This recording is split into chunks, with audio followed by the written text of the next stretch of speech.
On December 23, 2021, Philip O'Keefe posted a tweet using only his thoughts. O'Keefe has ALS, a progressive disease causing severe loss of muscle control. This milestone signaled the shift for neurotechnology from theoretical academic models into active, high-stakes clinical trials.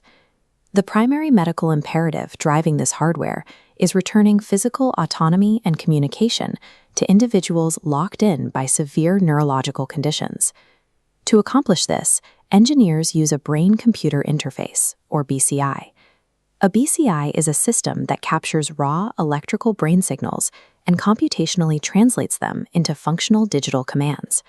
While bridging this neural gap solves a profound physical crisis for paralyzed patients, it simultaneously triggers a severe bioethical and legal dilemma regarding mental privacy. To achieve direct neural control, the hardware must physically interface with the brain. This requires penetrating the dura mater, the tough outermost membrane protecting the brain and spinal cord, to reach the specific cortical layers beneath. The N1 implant utilizes an array of 64 microscopic threads, each thinner than a human hair. These threads feed directly into high-density circuitry housed within a small metallic disc. The engineering roadmap aims to scale future iterations to 3,000 electrodes. Inserting these delicate threads through the dura mater requires extreme surgical precision, managed by automated systems like the R1 robot. Engineers quantify the success of this hardware using the information transfer rate, or ITR. ITR is a metric that measures exactly how quickly and accurately the interface translates human intent into a digital action.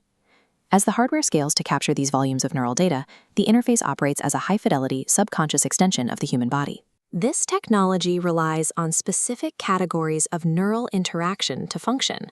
The first is known as active BCIs. Active BCIs require deliberate, conscious mental commands from the user to generate an actionable output, such as focusing on a calibration screen to move a cursor. In clinical trials, participants have achieved control speeds exceeding 10 bits per second. Bits per second is a standard measure of the speed at which data is transmitted in a digital communication system. This transfer rate matches or exceeds the 8 to 10 bits per second typically achieved with a physical mouse. Trial participants report that within minutes, they stop thinking about their physical limbs, finding that the cursor moves simply to where they intend it to go. This engineering achievement aligns with the philosophical concept of Kantian ethics and moral agency. By enabling paralyzed users to act in accordance with their intentions, active BCIs restore human dignity by realigning physical capability directly with the user's will. In therapeutic contexts, high-bandwidth BCIs act as tools of empowerment that reconnect individuals with their physical autonomy.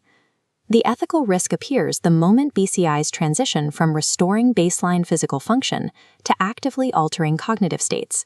This occurs with reactive and closed-loop BCI systems, specifically deep brain stimulation, or DBS.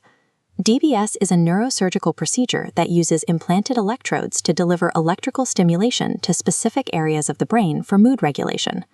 The mechanical difference here is critical. Closed-loop systems don't merely read intent. They detect physiological shifts and automatically inject electrical stimulation to alter the user's mental state. If a system automatically corrects a context-appropriate meditative emotion, like grief at a funeral, it crosses from necessary therapy into artificial enhancement. Philosopher Francis Fukuyama points out that authentic emotional variability is a foundational pillar of human nature and sociability. The psychological risk to the user is significant. They lose the ability to decipher whether their thoughts, emotions, and decisions are authentically theirs, or if they were algorithmically generated. Empirical evidence suggests a strong human preference for authenticity over artificial enhancement, particularly in the Hendricks and Dalvin experiment. This chart details a study comparing choices between artificial enhancement and reality. The high rejection rates for the experience machine, shown in blue, contrasts sharply with the acceptance of the functioning pill, indicating people prioritize reality over constructed pleasure. Unchecked cognitive enhancement threatens to sever the user from their authentic self, turning the human mind into a managed system rather than an autonomous agent. Beyond the physical output of control and stimulation, these interfaces continuously intake a massive byproduct, raw neural data. This intake drives the third category of neural interaction, passive BCIs.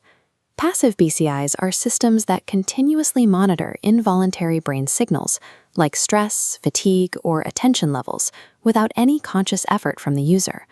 This data is distinct from standard personally identifiable information, or PII. PII includes discrete digital footprints, like browser history or GPS tracking.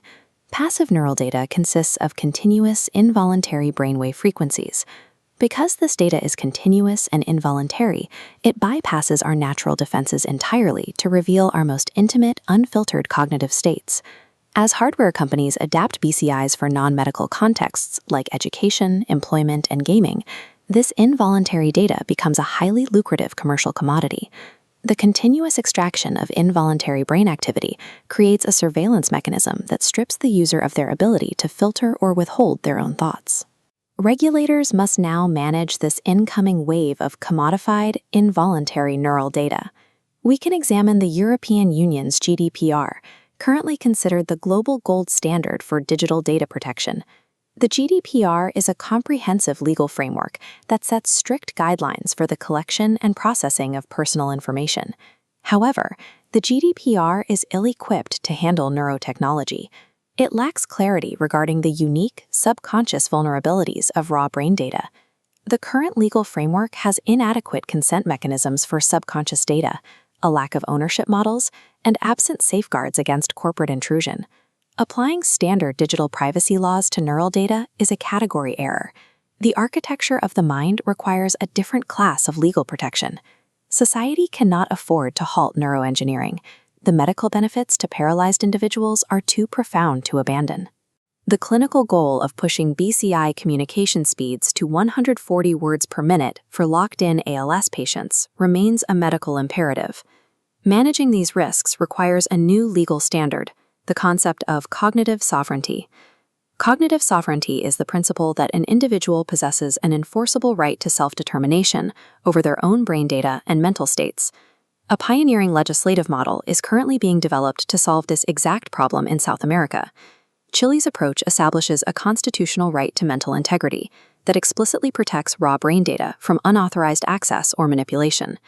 Cognitive sovereignty requires specific mechanisms to function: dynamic and intelligible consent, enforceable rights to data erasure, and strict legal boundaries on commercial closed-loop interventions. Without enforceable cognitive sovereignty, the extraction and sale of subconscious thought becomes the ultimate form of digital exploitation.